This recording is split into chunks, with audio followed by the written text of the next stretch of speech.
Welcome to the deep dive.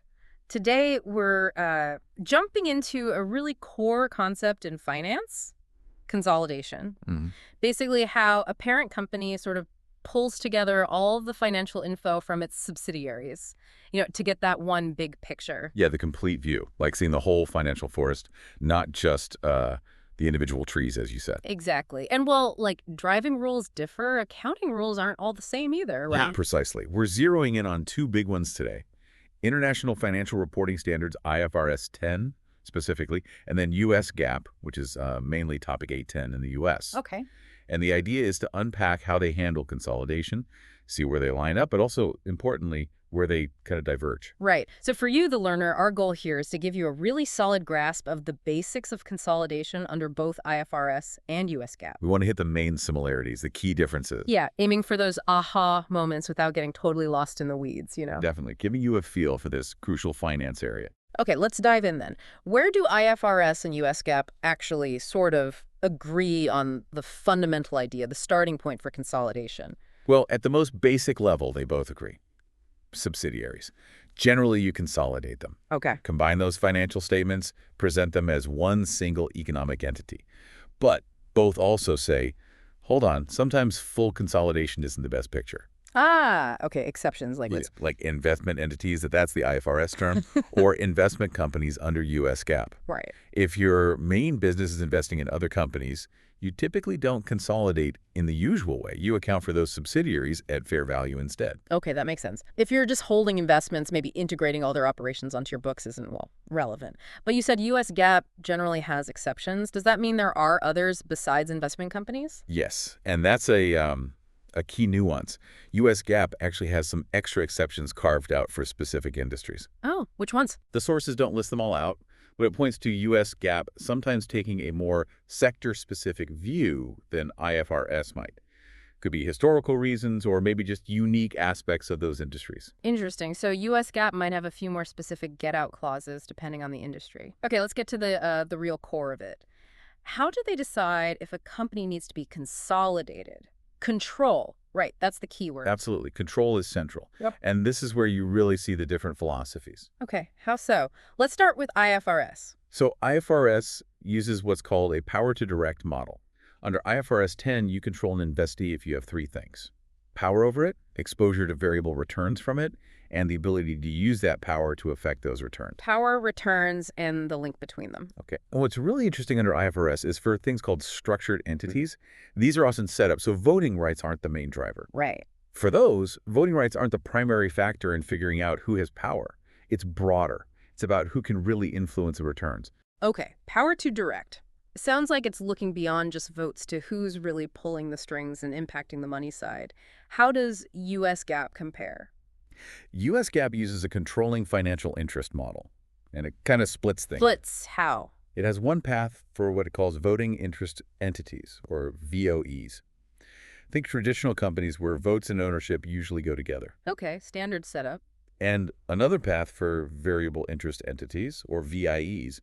These are often more complex structures where the risks and financial interests might be spread out differently from the voting power. Ah, VOEs and VIEs. Okay, so how is control defined for each under US GAAP? For VOEs, it's pretty straightforward.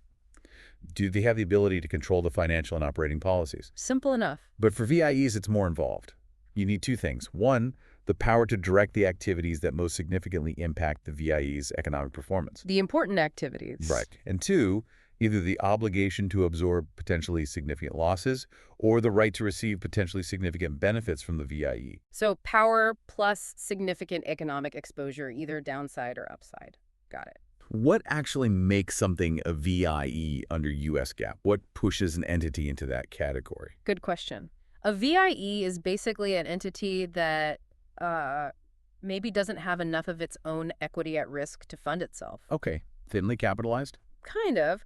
Or it lacks the usual characteristics of an owner-controlled entity, like maybe the equity holders don't have decision-making rights or absorb the losses, or its activities are essentially being run for an investor who doesn't have many voting rights compared to their economic stake. So the economics and the voting power are sort of out of whack. Exactly. And it's crucial to note the US GAAP definition of a VI doesn't map perfectly onto the IFRS concept of a structured entity. Ah, so you could have a VIE that isn't a structured entity or vice versa. Precisely. Which means you could end up consolidating an entity under one set of rules but not the other.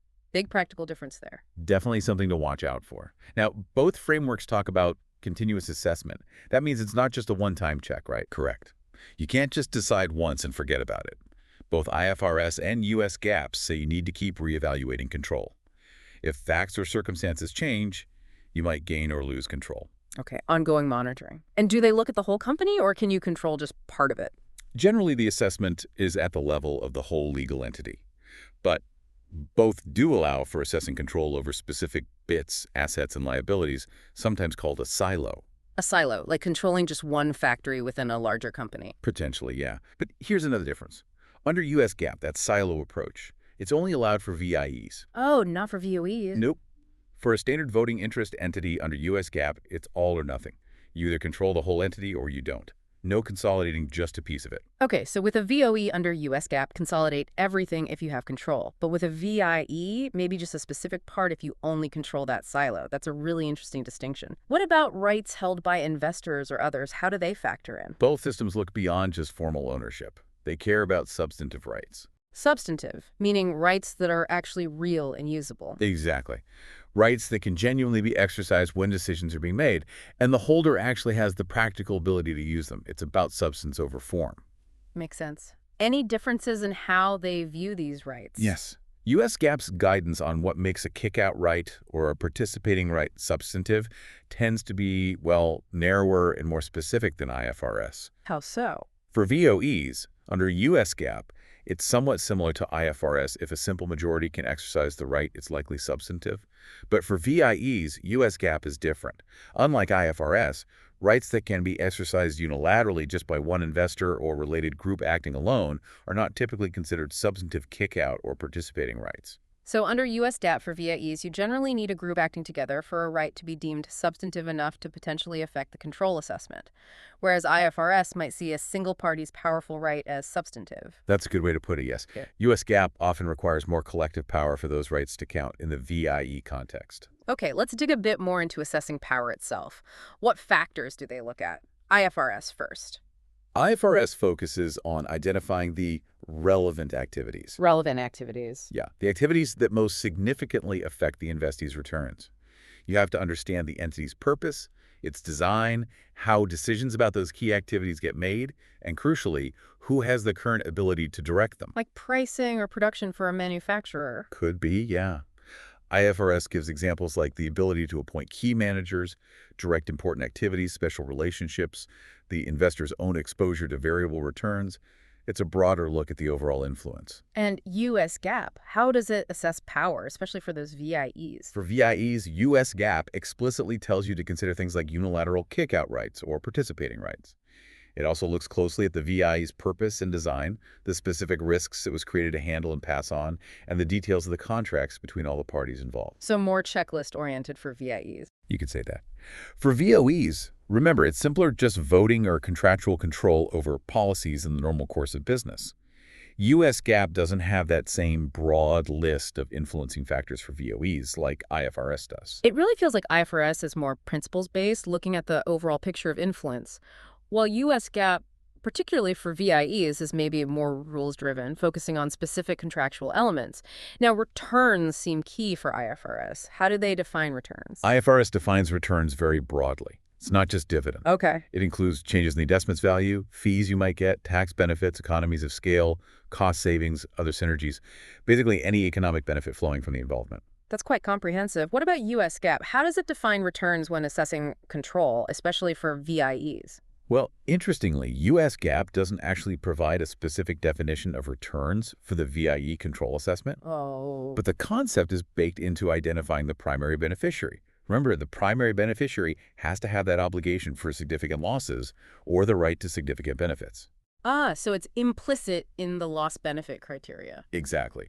The focus is clearly on the economic risks and rewards. For VOEs, returns aren't really a separate test. Control over policies implies control over the factors driving returns. Right. If you control the policies, you shape the returns. Okay. Now, IFRS has this idea of principal versus agent. Can you unpack that? How does it affect control? Sure. Under IFRS, if you have decision-making power, you need to figure out, are you acting as a principal or an agent? Meaning, Are you making decisions for your own benefit, principal, or are you making them on behalf of someone else, agent? If you're just an agent, that power doesn't count as your power for the control assessment. so it matters why you have the power and who ultimately benefits or bears the risk. Precisely. IFRS has specific guidance, especially for roles like investment managers, to help make that distinction. Does US GAAP have a similar explicit test, principal versus agent? Not really. Not as a separate, distinct test for VIEs. But the underlying idea is kind of woven into assessing substantive rights and identifying the primary beneficiary. Yeah. You're implicitly looking at who's really calling the shots for their own benefit. Okay. And for VOEs, there's no principal alleged evaluation at all. It's just based on the voting or contractual rights over policies. Got it. Let's shift gears a bit to the practical side, actually putting the consolidated statements together. What about timing? Do the parent and sub need the same year end? Ideally, yes. Both IFRS and US GAAP prefer the same reporting date. It just makes consolidation easier and cleaner. But what if it's not practical? Both allow a difference, but generally no more than about 3 months. Okay. And crucially, if there is a gap, you need to make adjustments for any significant transactions or events that happened in that gap period. Can't just ignore them. Right, need to bridge the gap. Any subtle differences here? One small thing US GAAP doesn't explicitly require, showing that using the same date is impracticable. It might allow different dates with adjustments or disclosures, even if it was technically feasible to align them. Okay. And accounting policies. Does everyone in the group need to use the same methods? Generally, yes. Both frameworks push for uniform accounting policies for similar transactions across the group. Consistency is key. But any wiggle room? US GAAP does acknowledge there can be exceptions. Maybe if a sub is in a totally different line of business with its own specific industry accounting rules, deviations might be okay. Practicality creeping in again. Okay, let's tackle non-controlling interests, NCI. The part of the subsidiary the parent doesn't own. How are these measured initially, say, when you first buy a subsidiary? Okay, under IFRS in a business combination, for ordinary NCI, the basic equity share of the parent gets a choice. That's a choice. Yeah, measure that NCI either at its fair value or at its proportionate share of the subsidiary's identifiable net assets. Huh. Fair value or proportion of assets. Interesting. And IFRS offers these same choices even if it's just an asset acquisition, not a full business. What about US GAAP? Does it offer a choice too? Generally, no. For business combinations under US GAAP, the rule is typically fair value for NCI. Just fair value. Mm. Simpler in one way, less flexible in another. Right. But for asset acquisitions under US GAAP, you do get a choice, similar to IFRS, either proportionate share of the carrying amounts or fair value. But you have to pick a policy and stick with it consistently. Okay, so fair value is the main theme for US GAAP NCI in business combos, but a different choice arises in asset deals. What about things like put options, where the NCI holder can force the parent to buy their shares later? This is an area with quite different levels of detail. IFRS is less specific. Generally, you recognize a liability for the present value of the expected payout. Okay, estimate the future obligation. US GAAP, though, has much more detailed specific rules. Depending on the terms, and if you're an SEC filer, you might recognize a liability at fair value or maybe the redemption amount, or sometimes you even classify the NCI as temporary equity, sort of stuck between liability and equity. Whoa, temporary equity. That sounds like it could really change how the balance sheet looks. It absolutely can. It's a significant potential difference in presentation compared to IFRS. Definitely something for analysts to watch. How is NCI shown on the statements generally, and how is profit shared? On the balance sheet, both IFRS and US GAAP show non-redeemable NCI as part of equity, but separate from the parent's equity. Okay, its own line item within equity. Yep. And both require allocating the total profit or loss and also other comprehensive income between the parent shareholders and the NCI holders. Even if the subsidiary loses money and the NCI share technically goes negative? Yes, even if it results in a deficit NCI balance, you still show that allocation. Okay. What about transactions within the group? Parent sells goods to sub or lends it money? Intra-group transactions. Both IFRS and US GAAP say you need to fully eliminate these. Eliminate them. Why? Because from the perspective of the consolidated group, it's like moving money from one pocket to another. The transaction hasn't happened with an outside party. So you remove the balances, the transactions, and any unrealized profit or loss sitting within the group. Makes sense. You want the picture of the group dealing with the outside world? Any differences here? One specific one for consolidated VIEs under US GAAP. Okay. If there are fees or other income expense between the VIE and its primary beneficiary, the elimination of that income or expense hits only the primary beneficiary's share of the results. Under IFRS, it would typically be allocated between the parent and NCI. So under US GAAP VIE rules, the primary beneficiary effectively bears the full impact of eliminating those internal profits or losses in consolidation. Interesting. Now, what if the parent buys more shares from the NCI or sells some but still keeps control? Both frameworks treat these as equity transactions. Since control isn't changing hands, there's no gain or loss recognized in the income statement. It's all dealt with within equity. Okay, just shuffling ownership percentages within the equity section. Basically, yes. Yeah. But how you calculate the adjustment to NCI can differ, especially if IFRS was used and the NCI was initially measured at proportionate share. US GAAP usually adjusts NCI based on the carrying amount, including a portion of goodwill. And transaction costs, like broker fees for buying those extra shares. Another small difference, IFRS says those costs reduce equity. US GAAP gives you a policy choice. Recognize them in equity or expense them in profit or loss. A bit more flexibility under US GAAP there. Okay, the big one. What happens when a parent actually loses control? Sells off a majority stake, for instance. Right, loss of control. The general principles are pretty similar. Okay, like what? Both require you to basically take the subsidiary's assets and liabilities off your consolidated books. De-recognize them, same for the NCI. Makes sense you don't control it anymore. Then you recognize whatever you received, cash, shares, etc. And also the fair value of any investment you might still hold in the now ex-subsidiary. Okay, record what you got and what you kept. And you usually reclassify any related amounts sitting in other comprehensive income, OCI, to profit or loss, the net result of all that. A gain or loss on the disposal, recognized in profit or loss. So the overall mechanics seem aligned. Any key differences? A significant one can be the definition of a business. US GAAP's definition is often seen as narrower, more restrictive than IFRS's. And how does that affect the loss of control accounting? Well, if the subsidiary doesn't meet the US GAAP definition of a business, and maybe it's mostly just, say, real estate assets, then US GAAP might have specific rules for de-recognizing those non-financial assets that differ slightly from the standard loss of control model, potentially leading to partial gain recognition, which IFRS generally wouldn't do. So whether it counts as a business under the stricter US GAAP definition can change the accounting outcome in some cases. Good to know. What about specific scenarios like spin-offs? Differences there, too. For pro rata spin-offs where shares are distributed proportionally to existing shareholders, IFRS usually accounts for it at fair value, resulting in a gain or loss. US GAAP requires book value accounting, so no gain or loss. Opposite approaches for pro rata spin-offs? Wow. What about non-pro rata? There, US GAAP mandates fair value with gain loss. IFRS gives a policy choice, fair value or book value. Again, more choice under IFRS in that specific case. What if you contribute a sub to an equity method investment? IFRS is a bit less clear, might allow a policy choice on recognizing the full gain loss or only part of it. US GAAP's approach depends again on whether the former sub was a business or mostly non-financial assets. Sounds like loss of control scenarios, especially the less common ones, can really highlight the differences between the two frameworks. One last point on this, aggregating transactions. If you lose control through several steps. Both agree you might need to link them. If a series of transactions are effectively part of one plan leading to loss of control, you might account for them as a single transaction. They provide similar factors to consider, like timing, interdependence, single commercial objective. Okay, so they both look at the substance of linked steps. Right, so wrapping this up.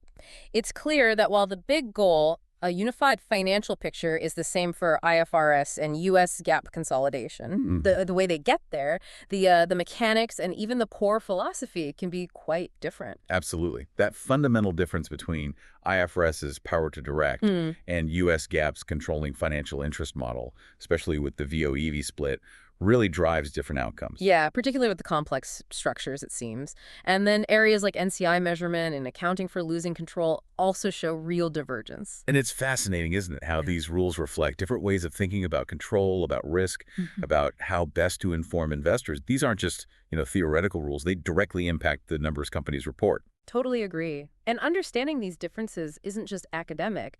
If you're looking at global companies, comparing peers across different accounting regimes, you need to be aware of this stuff. Consolidation choices can significantly shift the reported profits and the balance sheet. For sure. Hopefully, this deep dive has given you, the learner, a really good grounding in the key concepts and differences.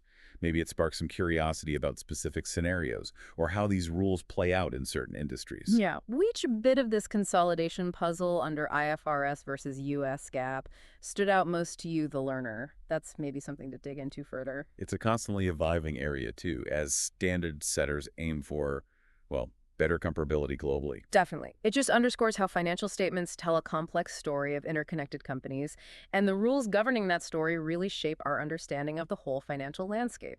Thanks for joining us for this deep dive into consolidation.